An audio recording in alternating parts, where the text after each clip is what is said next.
Intro. জীবনের লড়াইয়ে বাধা আসাটা স্বাভাবিক, কিন্তু সেই বাধা ডিঙিয়ে আবার মূল স্রোতে ফেরাই হল প্রকৃত বীরত্ব। আজকের আয়োজনে আমরা এমন একজন ক্রিকেটারের গল্প শুনব যিনি মাঠের ভেতরের চেয়ে মাঠের বাইরের প্রতিকূলতার সাথে লড়াই করেছেন বেশি। মোহাম্মদ আমির, যার ক্যারিয়ারে যেমন ছিল আকাশছোঁয়া সাফল্য, তেমনই ছিল অন্ধকার অধ্যায়।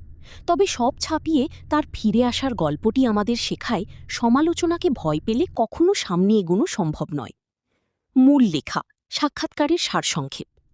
মোহাম্মদ আমির তার সাক্ষাৎকারে জীবনের কিছু গুরুত্বপূর্ণ মোড় নিয়ে কথা বলেছেন। ফিরে আসার চ্যালেঞ্জ। দীর্ঘ ৫ বছর ক্রিকেটের বাইরে থাকার পর বিপিএলের মাধ্যমে ক্রিকেটে ফেরাটা তার জন্য ছিল অত্যন্ত আবেগপূর্ণ এবং কঠিন।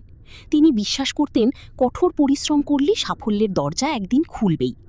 তামিম ইকবালের ভূমিকা।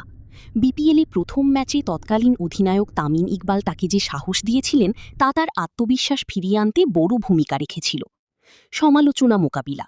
আমির মনে করেন কি বলল তাতে কান না দিয়ে নিজের কাজে মনোযোগী হওয়াই শ্রেয়।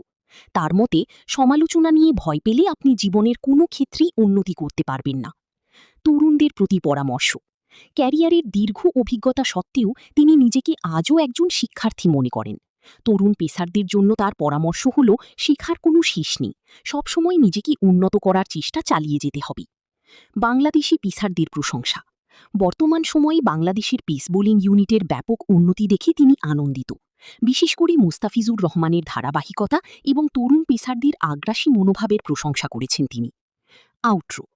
মোহাম্মদ আমিরের এই জীবনবোধ আমাদের মনে করিয়ে দেয় যে মানুষ ভুল করতে পারে, কিন্তু সেই ভুল থেকে শিক্ষা নিয়ে ঘুরে দাঁড়ানোই হল আসল সার্থকতা। আপনার জীবনেও যদি সমালোচনার পাহাড় জমে থাকে, তবে সেটিকে ভয় না পেয়ে নিজের লক্ষ্য অর্জনে অবিচল থাকুন। মনে রাখবেন, আপনার কাজই একদিন আপনার হয়ে কথা বলবে। ভালো লাগলে একটা লাইক, শেয়ার, সাবস্ক্রাইব আশা করতেই পারি।